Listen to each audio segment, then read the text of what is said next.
Selamat datang di channel Cerita Malam. Di sebuah desa kecil yang tenang, ada sebuah rumah kosong yang sudah lama sekali ditinggalkan. Rumah itu berdiri di ujung desa, agak jauh dari keramaian, di dekat jalan setapak yang jarang dilalui orang. Hampir semua warga desa sudah hafal dengan rumah itu. Mereka selalu berkata, "Jangan pernah tidur di rumah itu, apalagi sendirian." Kalimat itu sudah jadi semacam aturan tidak tertulis. Anak kecil pun sejak kecil sudah diperingatkan orang tua mereka untuk tidak mendekat. Rumah itu sendiri tampak biasa kalau dilihat dari jauh. Tapi begitu seseorang mendekat, ada perasaan aneh yang sulit dijelaskan. Cat dinding rumah sudah mengelupas. Warnanya pudar seperti kulit tua yang terabaikan. Jendela-jendela banyak yang pecah. Sebagian kaca masih menempel dengan tajam, memantulkan cahaya matahari sore. Atapnya miring dan nyaris roboh, membuat siapa saja yang melihat merasa rumah itu bisa runtuh kapan saja. Halamannya dipenuhi rumput liar yang tumbuh tinggi, sampai-sampai menutupi jalan masuk. Yang lebih menyeramkan, rumah itu tetap terasa dingin dan suram, meskipun siang hari. Beberapa orang desa yang pernah lewat mengaku merinding seketika begitu menoleh. Mereka bilang seperti ada yang sedang memperhatikan dari balik jendela. Apalagi kalau malam tiba, rumah itu benar-benar terlihat hidup. Suara-suara aneh sering terdengar, entah itu langkah kaki, bisikan samar, atau suara kayu berderit. Makanya, tidak ada satupun warga desa yang berani mendekat.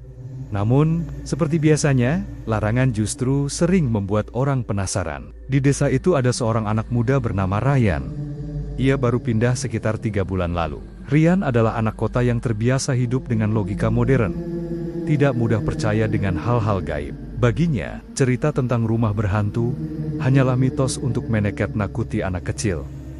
Sejak pertama kali mendengar cerita tentang rumah kosong itu, Ryan justru merasa tertantang. Dia sering duduk di warung kopi desa, mendengarkan orang-orang tua bercerita. Mereka dengan wajah serius dan suara pelan, seakan takut kalau sampai terdengar sesuatu menjelaskan kejadian-kejadian aneh di rumah itu. Ada yang bilang pernah melihat sosok perempuan duduk di jendela. Ada pula yang mendengar suara anak kecil tertawa, padahal rumah itu sudah puluhan tahun kosong. Ryan hanya tersenyum menanggapi semua itu. Paling sugesti aja, katanya dalam hati. Ia tidak pernah berkomentar karis-karas karena menghormati warga sekitar. Tapi jauh di dalam pikirannya, ia yakin semua itu hanyalah cerita yang dibesar-besarkan. Suatu sore, saat matahari hampir tenggelam, Ryan berjalan melewati jalan setapak dekat rumah itu. Udara sore terasa dingin, angin berhembus perlahan, membuat daun-daun kering beterbangan. Dari kejauhan, rumah kosong itu berdiri dengan bayangan panjang yang jatuh ke tanah. Ryan berhenti sejenak, memperhatikan rumah itu lebih dekat. Ada rasa tidak nyaman yang tiba-tiba muncul di dadanya. Tapi rasa penasaran jauh lebih besar daripada rasa takut. Ia mendekat beberapa langkah. Dari dekat, rumah itu terlihat lebih menyeramkan. Dindingnya penuh lumut, pintunya terbuka sedikit seperti mengundang orang untuk masuk. Bau kayu tua bercampur debu menyeruak dari dalam. Ryan sempat merinding, tapi ia langsung menepis perasaan itu. Masa iya, aku harus takut sama rumah kosong begini, pikirnya. Malam itu, Ryan tidak bisa tidur. Kata-kata warga desa terus terngiang di kepalanya. Jangan pernah tidur di rumah itu. Semakin dilarang, semakin ingin ia mencoba. Ia merasa seperti ditantang oleh sesuatu yang tidak terlihat. Rasa penasarannya memuncak. Akhirnya ia memutuskan untuk membuktikan sendiri kebenarannya. Kalau cuma rumah kosong, kenapa harus takut? Gumamnya sambil tersenyum tipis. Ia bahkan sudah membayangkan kalau besok pagi ia bisa bercerita pada warga desa. Lalu mereka semua akan terkejut karena ia baik-baik saja. Dalam pikirannya, itu akan jadi kebanggaan tersendiri. Tanpa pikir panjang, Ryan mengambil keputusan gila. Malam itu juga, ia akan masuk dan tidur di rumah tersebut. Ia menyiapkan tikar tipis, sebuah senter, dan HP untuk merekam pengalaman itu. Sambil menyiapkan barang-barang, jantungnya berdetak lebih cepat dari biasanya. Tapi ia berusaha menganggapnya wajar. Paling cuma karena aku agak tegang, nanti juga biasa aja. katanya sambil menenangkan diri. Jam menunjukkan pukul 11 malam. Desa sudah sunyi. Hanya suara jangkrik yang terdengar dari kejauhan. Bulan malam itu tertutup awan tipis, membuat suasana semakin gelap. Rian keluar dari rumah kontrakannya, membawa barang-barang seadanya, lalu berjalan menuju rumah kosong itu. Setiap langkah terasa panjang, seakan jalan setapak menuju rumah itu lebih jauh daripada biasanya. Ketika sampai di depan rumah, udara di sekitarnya terasa lebih dingin. Angin berhembus melewati celah jendela pecah, menghasilkan suara lirih yang terdengar seperti bisikan. Rian berhenti sejenak, menarik napas dalam-dalam, lalu tersenyum untuk menutupi rasa gugup. Ia mendorong pintu kayu yang sudah rapuh. Pintu itu terbuka dengan suara krik panjang yang memecah keheningan malam. Bau debu bercampur apek langsung menyambut. Dengan senter kecilnya, ia menyorot ruangan dalam. Lantai dipenuhi serpihan kayu dan kaca pecah. Dinding penuh coretan dan bekas jamur. Rian melangkah masuk, menutup pintu pelan di belakangnya. "Oke, ini tidak terlalu buruk," katanya, mencoba terdengar percaya diri. Ia menggelar tikarnya di ruang tengah, lalu duduk sambil mengeluarkan HP. Ia menyalakan kamera, merekam suasana. "Oke guys, ini aku lagi di rumah kosong yang katanya berhantu. Kita lihat aja nanti, apakah ada sesuatu yang muncul atau tidak," ucapnya pelan. Meskipun sebenarnya tidak ada yang menonton, karena itu hanya untuk dirinya sendiri. Suara-suara malam mulai terdengar dari luar. Jangkrik bersahutan. Sesekali ada anjing menggonggong jauh di ujung desa. Dari dalam rumah, suara kayu berderit sesekali terdengar, seperti ada yang melangkah pelan. Rian mencoba mengabaikan itu semua. Ia berbaring di atas tikar, menatap langit-langit rumah yang hampir roboh. Detik demi detik berlalu, dan rasa penasaran berubah menjadi rasa tidak nyaman. Suasana hening, tapi penuh tekanan. Hanya bunyi napasnya sendiri yang terdengar jelas di telinga. Sesekali ia merasa ada angin dingin menyentuh kulitnya. Padahal, semua jendela sudah tertutup rapat. Ia berusaha menghibur diri dengan bermain HP, menonton video lucu. Tapi entah kenapa baterainya terasa lebih cepat habis dari biasanya. Mata Rian mulai mengantuk, tapi rasa waspada tidak hilang. Ia terus memaksa dirinya untuk bertahan, membuktikan bahwa ia berani. Namun jauh di dalam hatinya, ia tahu kalau malam ini tidak akan berjalan biasa saja. Ia tahu sesuatu sedang menunggu. Dan tepat ketika jarum jam mendekati pukul 12 malam, dari kejauhan terdengar suara samar, seperti seseorang yang sedang memanggil namanya. Rian masih terbaring di atas tikarnya, mencoba menenangkan diri. Matanya menatap langit-langit rumah kosong itu yang dipenuhi debu dan sarang laba-laba. Suasana begitu hening. Hanya suara jangkrik dari luar yang terdengar samar. Sesekali angin malam menerobos masuk lewat sela-sela jendela yang pecah, membuat udara di dalam ruangan semakin dingin. Ia menarik selimut tipis yang dibawanya, lalu mendesah pelan. Tapi tiba-tiba, ia merasa seperti ada yang aneh. Udara dingin itu berbeda, bukan sekadar angin malam, tapi seperti hembusan napas seseorang. Rian bangkit, menyorotkan senter kecilnya ke sekeliling ruangan. Tidak ada siapa-siapa. Lantai tetap kosong, hanya dipenuhi debu dan serpihan kayu tua. Mungkin cuma perasaan, gumamnya sambil tertawa kecil, meskipun suaranya terdengar kering. Waktu berjalan perlahan. HP-nya menunjukkan pukul 11 lewat 47 menit. Hanya tinggal beberapa belas menit lagi menuju tengah malam. Rian mulai bosan. Ia memainkan HP sambil merekam ruangan sekitarnya. Sesekali ia berbicara sendiri. "Oke, ini udah hampir jam 12. Masih aman? Nggak ada apa-apa. Kayaknya semua cerita warga desa itu cuma buat nakut-nakutin aja." Tapi baru saja ia selesai bicara, senter HP-nya tiba-tiba berkedip, lalu mati total. Layarnya ikut meredup. Rian menekan tombol power berkali-kali, tapi tidak ada respon. Padahal, tadi baterai masih di angka 70%. Seketika, ruangan gelap gulita. Hanya ada cahaya bulan samar yang masuk dari celah jendela. Detik itu juga, suasana berubah. Dari arah dapur, terdengar suara duk-duk Duk, seperti langkah kaki pelan yang menyeret lantai kayu. Rian menahan napas. Jantungnya berdegup kencang. Dia mencoba menenangkan diri. Mungkin tikus besar. Ya, tikus pasti. Tapi suara itu terlalu berat untuk ukuran tikus. Terlalu jelas seperti langkah manusia. Langkah kaki itu berhenti. Sunyi. Rian menghela napas lega. Tapi tepat di belakang telinganya, terdengar suara berbisik sangat pelan. Hampir tidak terdengar, namun jelas sekali kata-katanya. "Kenapa kamu datang?" Rian langsung meloncat bangun, menoleh ke belakang dengan cepat. Tidak ada siapa-siapa. Ruangan tetap kosong. Hanya gelap yang menelan semua pandangan. Tenggorokannya kering, kakinya gemetar. Ia mencoba menenangkan diri dengan bicara sendiri. "Tenang, tenang, mungkin aku halusinasi." Tapi dari arah dapur, terlihat sebuah bayangan hitam tinggi menjulang. Bayangan itu tidak bergerak seperti manusia, melainkan bergoyang perlahan seperti asap. Namun semakin lama semakin jelas bentuknya, seolah-olah ada sesuatu yang berdiri di sana, memperhatikannya. Rian mundur beberapa langkah. Tubuhnya terasa lemas. Ia ingin kabur, segera membuka pintu depan.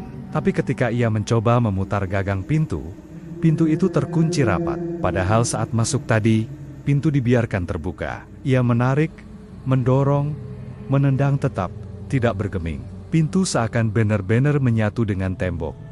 Suara langkah kaki kembali terdengar. Kali ini, bukan satu, melainkan banyak. Seperti ada beberapa orang berjalan mengelilinginya. Suara itu datang dari semua arah. Dari dapur, dari tangga kayu yang padahal tidak ada lantai 2, dari jendela yang pecah, bahkan dari lenggit-lenggit di atasnya. Peluh dingin mulai mengalir di dahinya. Rian merasa Sioliala sedang dikepung sesuatu yang tidak terlihat. Ia memegang HP Nia yang tiba-tiba menyala sendiri. Layar berkedip-kedip, lalu kamera depan aktif tanpa ia sentuh. Di layar HP itu, ia melihat dirinya sendiri dengan jelas.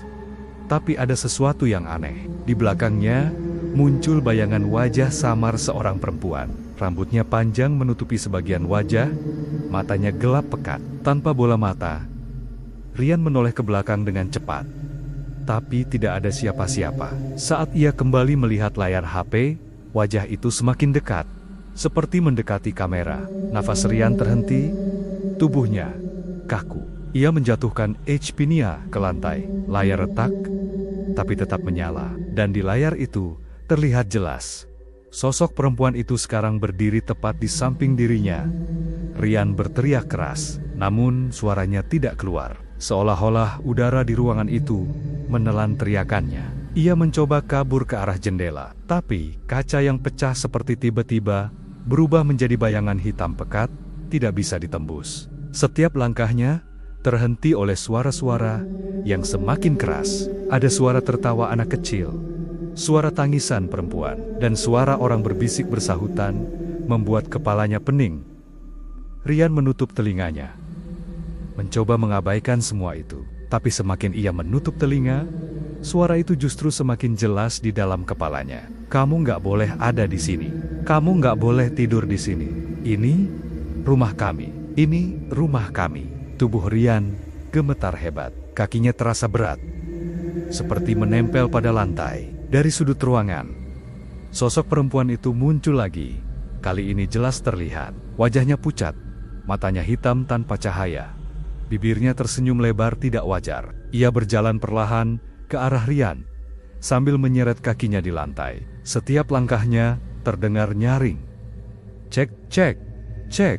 Rian mencoba berdoa dalam hati, menyebut nama Tuhan, berharap ada kekuatan yang menolongnya. Tapi semakin ia berdoa, semakin banyak bayangan muncul di sekitarnya. Mereka seperti berbaris melingkari tubuh Rian, menatapnya dengan tatapan kosong. Jumlahnya semakin banyak, puluhan, bahkan ratusan. Semua tanpa wajah yang jelas.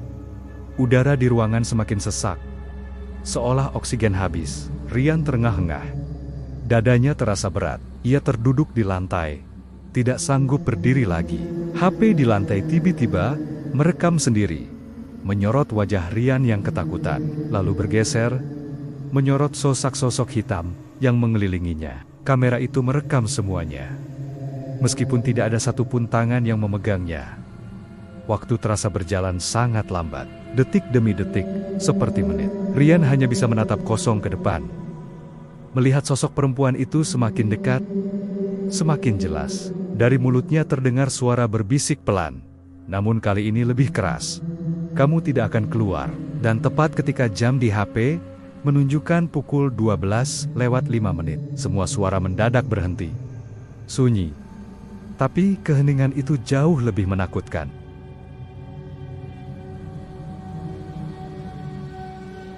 Rian duduk terpaku di lantai rumah itu. Tubuhnya gemetar hebat, napasnya tersengal-sengal. Di sekelilingnya masih berdiri sosak-sosak hitam tinggi, tanpa wajah.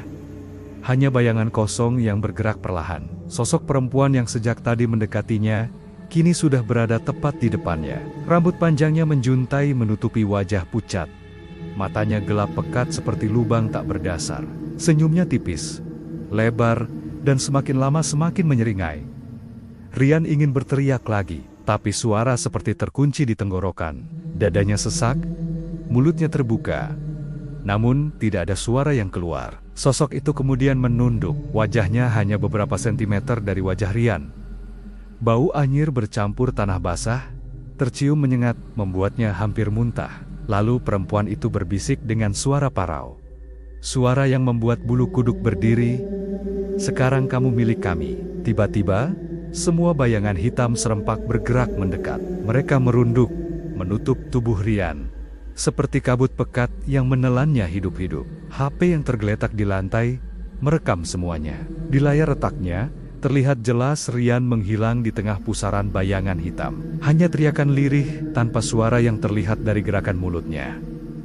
Setelah itu, layar HP menjadi hitam. Sunyi. Hanya suara angin malam yang kembali terdengar dari luar rumah. Keesokan paginya, beberapa warga desa melewati jalan dekat rumah kosong itu. Mereka melihat pintu rumah sedikit terbuka, padahal biasanya tertutup rapat. Rasa penasaran membuat salah satu warga menengok ke dalam. Dan di sanalah mereka menemukan tikar lusuh, sebuah HP dengan layar pecah, dan senter yang tergeletak di lantai. Tapi tidak ada Rian. Sama sekali tidak ada. Awalnya mereka berpikir Rian mungkin sudah pulang. Namun setelah berjam-jam menunggu, ia tak kunjung kembali. Warga mulai panik. Mereka masuk lebih dalam, memanggil-manggil namanya. Rian!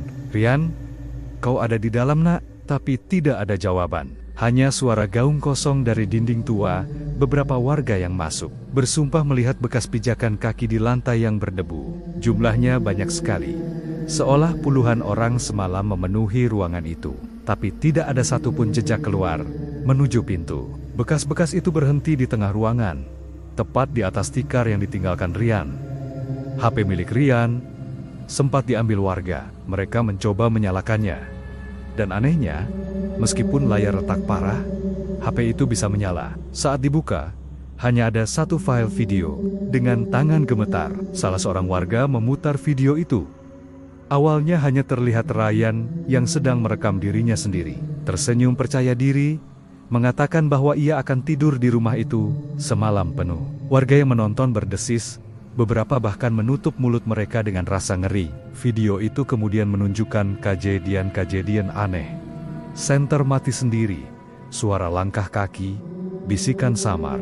Hingga akhirnya, wajah perempuan menyeramkan muncul di belakang Rian. Semakin dekat, semakin jelas, dan tepat pada menit terakhir. Rekaman menunjukkan Rian dikelilingi bayangan hitam yang menelannya hingga hilang. Warga terdiam. Tidak ada yang berani bicara. Setelah itu, layar video hanya gelap total. Kabar hilangnya Rian menyebar cepat. Semua warga desa membicarakannya. Sebagian merasa iba, sebagian lagi hanya bisa menggelengkan kepala. Sudah kami bilang, jangan pernah tidur di rumah itu, kata seorang bapak tua dengan suara lirih. Sekarang, satu lagi yang hilang. Beberapa orang tua di desa percaya bahwa rumah kosong itu bukan sekadar bangunan tua. Mereka yakin tempat itu menjadi gerbang antara dunia manusia dan dunia makhluk gaib. Siapa saja yang mencoba menantang larangan, apalagi tidur di dalamnya, akan terseret ke dalam dunia mereka tanpa pernah bisa kembali Sejak malam itu, tidak ada seorang pun yang berani mendekat. Bahkan, lewat di depan rumah itu saja, orang-orang enggan. Apalagi ketika matahari sudah tenggelam. Anak-anak kecil makin sering diingatkan oleh orang tuanya. Kalau kamu nakal, nanti dikurung di rumah kosong itu, kata mereka. Dan biasanya, hanya dengan ancaman itu, anak-anak langsung menangis ketakutan. Hari-hari berlalu, tapi Rian tidak pernah kembali. Pencarian pun sia-sia. Polisi sempat datang, memeriksa rumah itu, tapi tidak menemukan tanda-tanda perlawanan atau kejahatan. Bagi mereka, Rian seakan hilang begitu saja, tanpa jejak. Tidak ada pintu keluar, tidak ada lubang persembunyian. Dan yang paling aneh, rekaman video di HP itu ikut hilang entah kemana. File tersebut tiba-tiba menghapus dirinya sendiri, seakan tidak pernah ada. Hanya satu benda yang tersisa, sebuah tikar tipis milik Rian. Dan yang membuat bulu kuduk warga semakin merinding. Di atas tikar itu terdapat bekas noda hitam seperti terbakar, membentuk pola lingkaran yang tidak wajar. Warga semakin yakin, larangan itu bukan sekadar cerita lama untuk menakut-nakuti. Larangan itu nyata. Ada sesuatu di dalam rumah itu yang menuntut tumbal. Dan kali ini, Rian yang menjadi korbannya. Sejak kejadian itu, rumah kosong di ujung desa makin ditinggalkan. Tidak ada yang berani mendekat. Tidak ada yang berani melintasi jalan setapak di depannya setelah matahari terbenam. Rumah itu berdiri makin sunyi. Namun, anehnya, setiap malam beberapa warga mengaku masih mendengar suara samar. Langkah kaki di dalam rumah, tawa anak kecil, dan terkadang bisikan lirih yang memanggil nama Rian. Dan hingga hari ini, larangan itu tetap dipegang teguh oleh seluruh warga desa. Larangan yang selalu diucapkan dengan suara rendah, namun penuh keyakinan. Jangan pernah tidur di rumah kosong itu. Kalau kau melanggar, mungkin kau tidak akan pernah keluar lagi. Itulah kisah tentang hilangnya Rian, seorang pemuda yang terlalu penasaran dengan larangan warga. Sampai hari ini, tidak ada yang tahu di mana dia berada. Apakah dia masih hidup? Atau sudah menjadi bagian dari kegelapan di rumah itu? Yang jelas, satu pesan dari warga desa kini terdengar lebih menyeramkan dari sebelumnya.